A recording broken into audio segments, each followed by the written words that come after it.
Tak.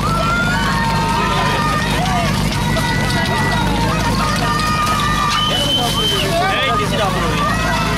Dávid dal prvý, Pišta. To vyzerá na takové vyšupovaný podvozom strojníky. O čom sme sa rozprávali pred malou chvíľočkou. Dávaj pozor na kamarátov, čo robia vpredu.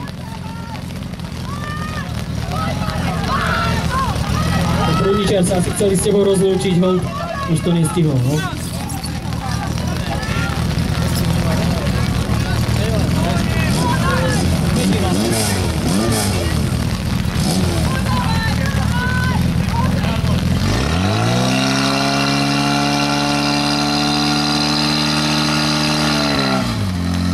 To vidíte, škoda toho zaváhania strojníka, nie že zaváhania, ale úplne